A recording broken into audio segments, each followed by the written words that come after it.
નમસ્કાર, હું છું કલ્પેશ તાવિયા અને તમે જોઈ રહ્યા છો ખેડૂત કૃષિ મોલ યુટ્યુબ ચેનલ ઉપર ખેતીની વાતો. મિત્રો, આજના વિડીયોની અંદર, આજની આ ખેતી માહિતીની અંદર આપણે વાત કરવી છે કે તલના પાકની અંદર જે સુકારો આવે છે, એ સુકારો ન આવવા દેવા માટે આપણે આગોતરું આયોજન શું કરવું, તેના માટે કેવી દવાઓનો ઉપયોગ કરવો જોઈએ, એના વિશેની સંપૂર્ણ માહિતી મિત્રો આ વિડીયોની અંદર આપણે મેળવવાના છીએ. ઉનાળુ તલ હોય કે ચોમાસુ તલ હોય, બંને સિઝનની અંદર તલનું આપણે ઘણા બધા ખેડૂત મિત્રો વાવેતર કરતા હોય છે અને એ તલની અંદર સુકારોનો પ્રશ્ન છે કમ્પલસરી છે.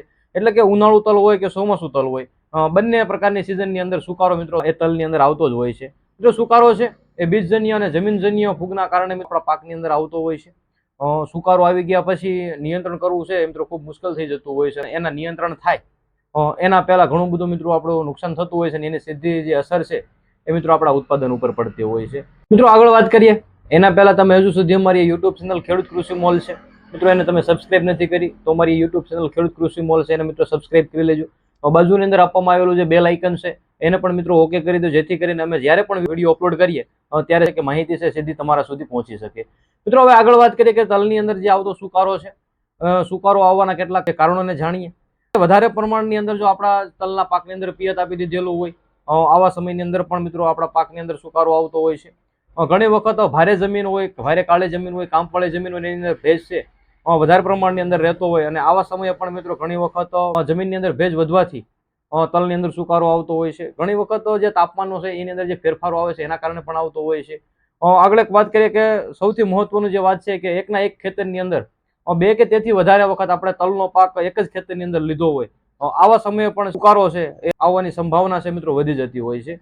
ઘણી વખત જમીનજન્ય જીવાતોના કારણે જે છે એ પણ સુકારો આવે, ઘણી વખત જમીનજન્ય ફૂગના રોગોના કારણે પણ મિત્રો ઘણી વખત સુકારો આવતો હોય છે. એટલે યોગ્ય કારણ જાણી અને પછી જ આપણે એના નિયંત્રણ માટે મિત્રો આપણે આગળ વધવું જોઈએ. સુકારો છે એના નિયંત્રણ માટે આપણે શું કરવું જોઈએ એની થોડીક વાત કરીએ કે કેવી કાળજી રાખવી જોઈએ એની વાત કરીએ. તો મિત્રો, જ્યારે પણ આપણે વાવણી કરીએ છીએ ત્યારે જે ક્યારા છે તલના પાકની અંદર, એ ક્યારા છે એનો મિત્રો આપણે ટૂંકા કરવા જોઈએ. જ્યારે પણ આપણે પાણી આપીએ છીએ ત્યારે પાણી છે મિત્રો ખેતરની અંદર ક્યાંય ભરાય નહીં એનું પણ આપણે ખાસ ખેડૂત મિત્રો ધ્યાન રાખવું જોઈએ. ભારે કાળી જમીન હોય કે જેની અંદર ભેજ સંગ્રહ શક્તિ વધારે છે, આવી જમીનોની અંદર પિયત છે પણ મિત્રો એ ખૂબ ઓછું આપવું જોઈએ. સુકારાની જે શરૂઆત છે મોટા ભાગે જે વધારે પ્રમાણની અંદર ભેજ રહેતો હોય, પાણી જ્યાં ભરાતું હોય, આવી જગ્યાએથી સૌથી વધારે સુકારો મિત્રો આગળ વધતો હોય છે. ઘણી વખત જે સુકારો છે એ તલનો છોડ છે એ કે જમીનનો ભાગ છે ત્યાંથી અડેલો ભાગ હોય છે, ત્યાંથી કાળું પડે અને ફૂગ છે એ મિત્રો એટેક કરતી હોય છે અને તલની અંદર સુકારો આવતો હોય છે. મિત્રો, આપણે એના નિયંત્રણ માટે કેવી કાળજી રાખવી જોઈએ કે આવવાના કારણો શું હોય એના વિશે વાત કરી. હવે મિત્રો એના નિયંત્રણ વિશે વાત કરીએ કે જેની અંદર જૈવિક નિયંત્રણની વાત કરીએ કે જે સુકારો છે હજી સુધી આપણા તલના પાકની અંદર સુકારો નથી આવ્યો, એટલે કે આપણે આગોતરું આયોજન કરવું છે. તો એના માટે બેસ્ટ જો કોઈ ઉપાય હોય તો મિત્રો જૈવિક નિયંત્રણ છે, જેની અંદર ટ્રાઇકોડર્મા અને સુડોમોનાસ બેક્ટેરિયા જે આવે છે. પ્રતિ 2 વીઘાની અંદર 1 કિલો એરંડીનો ખોળ છે અથવા વર્મી કમ્પોસ્ટ છે, સારું ગળતિયું ખાતર છે કે લીંબોળીનો ખોળ છે એની સાથે મિક્સ કરી અને પિયત આપ્યા પછી સાંજના સમયે 2 વીઘાની અંદર 1 કિલો મિત્રો ટ્રાઇકોડર્મા અને 1 કિલો સુડોમોનાસને મિક્સ કરી જો જે છે એ આપણા પાકની અંદર ઉડાડવામાં આવે તો આગોતરા આયોજન માટે ખૂબ સારા રિઝલ્ટો મળતા હોય છે. મિત્રો, આપણે વાત કરી કે જૈવિક નિયંત્રણ વિશે, પરંતુ હવે સુકારો આવી ગયા પછી મિત્રો જૈવિક નિયંત્રણો છે, ટ્રાઇકોડર્મા છે, સુડોમોનાસ છે, સુકારો આવી ગયા પછી એટલું ખાસ રિઝલ્ટ જોવા નથી મળતું. તો તેના માટે શું કરવું જોઈએ કે ફૂગનાશકો છે એને પિયતની અંદર આપવા જોઈએ કે કેવા ફૂગનાશકો છે એને આપણે છંટકાવ કરવો જોઈએ એની વાત કરીએ.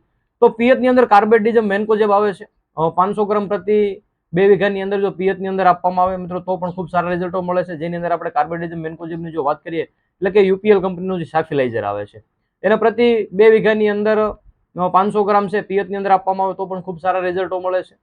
ત્યાર પછી થાયોફિનેટ મિથાઇલ આવે છે જે 70% આવે છે પાવડર ફોર્મની અંદર, એને પણ 500 ગ્રામ પ્રતિ એકરની અંદર પિયતની અંદર આપવામાં આવે તો પણ ખૂબ સારા રિઝલ્ટો મળે છે. તો મિત્રો, આપણે આ વાત કરી પિયત વિશે. હવે જો છંટકાવની આપણે વાત કરીએ તો છંટકાવની અંદર મેટાલક્સેલ જે મેન્કોજેબ આવે છે 25 થી 30 ગ્રામ પ્રતિ પંપની અંદર રાખી અને તલના પાકની અંદર સાંજના સમયે જો ઘાટો સ્પ્રે કરવામાં આવે તો પણ ખૂબ સારા સુકારાની અંદર રિઝલ્ટો મળે છે. ત્યાર પછી એક બીજા ટેકનિકલની આપણે વાત કરીએ કે જેની અંદર એઝોક્ટ્રોબિન અને ડાયફેનકોનાઝોલ જે બજારની અંદર મળે છે એને પણ 25 ml પ્રતિ પંપની અંદર રાખી અને તલના પાકની અંદર સાંજના સમયે જો મિત્રો છંટકાવ કરવામાં આવે તો સુકારાની અંદર ખૂબ સારા રિઝલ્ટો મળે છે. મિત્રો, જૈવિક નિયંત્રકોની વાત કરીએ કે જેની અંદર ટ્રાઇકોડર્મા સુડોમોનાસ છે.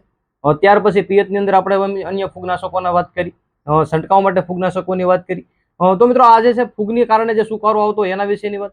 ઘણી વખત જમીનજન્ય જીવાતોના એટેકના કારણે પણ સુકારો આવતો હોય છે. તો જેની અંદર જો આપણે વાત કરીએ તો જે ક્લોરફાયરીફોસ આવે છે 50% અને 20%, એને પણ જો તમે તમારા પાકની અંદર પિયતની અંદર આપવામાં આવે જમીનજન્ય જીવાતોના કારણે જે સુકારો આવ્યો છે એની અંદર આપણે ખૂબ સારા રિઝલ્ટો મેળવી શકીએ છીએ. મિત્રો, તમે પણ તલના પાકનું વાવેતર કરેલું છે, જમીનજન્ય જીવાતો હોય તો એના માટે ક્લોરફાયરીફોસ કે પછી અન્ય જે ફૂગનાશકો છે તમે તલના પાકની અંદર તમે ઉપયોગ કરી શકો છો. મિત્રો, વિડીયોની અંદર આપવામાં આવેલી માહિતી છે જો સારી લાગી હોય, ઉપયોગી લાગી હોય તો વિડીયોને લાઇક કરજો. આપણા જે અન્ય ખેડૂત મિત્રો છે એની સાથે વિડીયોને જરૂરથી શેર કરજો. ફરી એક વખત આવા જ એક ઉપયોગી વિડીયો સાથે મળીશું.